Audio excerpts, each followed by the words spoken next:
अगर भारत में सबसे कॉमन बीमारी की बात की जाए तो वो शायद गैस की प्रॉब्लम होगी, जो शायद हर एक व्यक्ति को होगी। अगर व्यक्ति 30 साल के ऊपर का है तब तो उसे गैस की प्रॉब्लम होनी ही होनी है। हालांकि ये प्रॉब्लम नहीं है, ये तो बस बॉडी का एक नेचुरल प्रोसेस है। इसी गैस के चक्कर में हम तरह तरह की दवाइयां खाना शुरू कर देते हैं। हमारे शरीर में दर्द होता रहता है, सांस लेने में दिक्कत भी हो सकती है और सीने में जलन भी होना शुरू हो जाती है। इसीलिए आज इस गैस के बारे में हम ढंग से जान जाएंगे कि हमारे शरीर में, हमारे पेट में ये गैस बनता कैसे है, जिससे आज के बाद आप कभी भी इस विषय में मिसलीड ना हो पाओ। देखिए, गैस हमारे पेट में डिफरेंट सोर्सेस से आते हैं, जिसमें से 3 सोर्स हैं। हमारे सांस के द्वारा, पेट में भोजन का एसिड के मिलने के बाद गैस का बनना, और हमारे लार्ज इंटेस्टाइन में बैक्टीरिया के कारण गैस का बनना। चलिए इनके बारे में हम एक एक करके जानना शुरू करते हैं। देखिए, जब हम मुंह से सांस लेते हैं, खास तौर से जब हम पानी पीते हैं, भोजन करते हैं, या जब हम बहुत ज्यादा बोलते हैं, तो हम अपने अंदर गैस को भी इनहेल कर लेते हैं। यह गैस सीधे हमारे भोजन या पानी के साथ हमारे पेट में भी चला जाता है,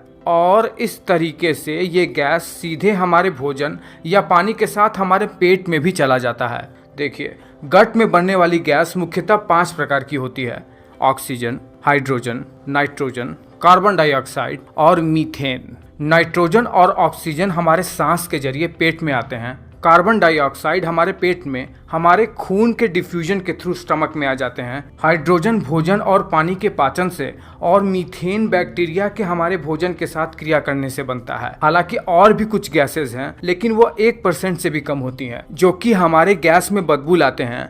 मेनली सल्फर रिच गैसेस। जब भी हम कोई भोजन खाते हैं तो पहले वो हमारे आमाशय में जाता है, जहां पर वो एसिड से मिलकर फूड का ब्रेक डाउन होना शुरू हो जाता है, और जब ये भोजन छोटे छोटे टुकड़ों में टूट जाते हैं, उसी समय स्टमक गैस भी प्रोड्यूस करने लगता है, जो कि डकार के थ्रू हमारे बॉडी से बाहर निकल जाता है। और अगर डकार के थ्रू ये गैस हमारे बॉडी से बाहर नहीं निकल पाता है तो ये भोजन के साथ ही छोटी आंत में पास हो जाता है। पर स्टमक में बनने वाली गैस बहुत ही स्मॉल अमाउंट में होती है। जैसे ही ये फूड हमारे छोटी आंत में पास होता है, छोटी आंत में बाइल जूस और पैनक्रियाटिक जूस इस भोजन के साथ मिलकर इस भोजन को छोटे छोटे यूनिट्स में तोड़ना शुरू कर देते हैं। जैसे प्रोटीन को अमीनो एसिड में, फैट को फैटी एसिड में। लेकिन जब ये कार्बोहाइड्रेट को पचाने का प्रयास करते हैं तो कार्बोहाइड्रेट के कुछ पार्टिकल्स छोटी आंत में पूरी तरीके से पच नहीं पाते हैं। इसीलिए ये रैपिडली फर्मेंटेबल कार्बोहाइड्रेट वाटर के ड्रैग के साथ ही अब बड़ी आंत में चला जाता है, और बड़ी आंत में जाने के साथ ही हमारे गट में गैस बनने का असली प्रोसेस शुरू होता है। हमारे लार्ज इंटेस्टाइन में कुछ बैक्टीरिया होते हैं जो कि हमारे हेल्थ के लिए बहुत ज्यादा आवश्यक होते हैं। इन्हें हमारे शरीर में गुड बैक्टीरिया के नाम से जाना जाता है। ये बैक्टीरिया क्या करते हैं,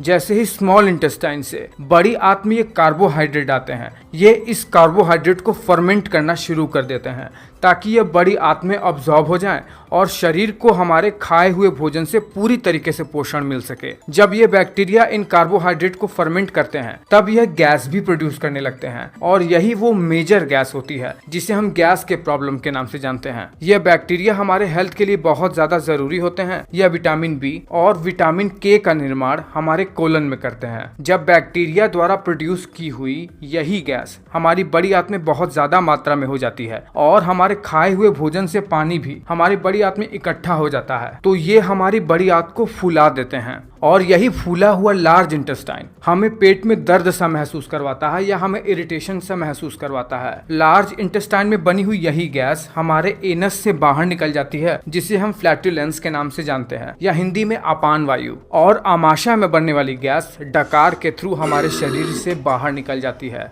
आपको ये वीडियो कैसा लगा है मुझे नीचे कमेंट करके बताइए। अच्छा लगा है तो लाइक जरूर करना।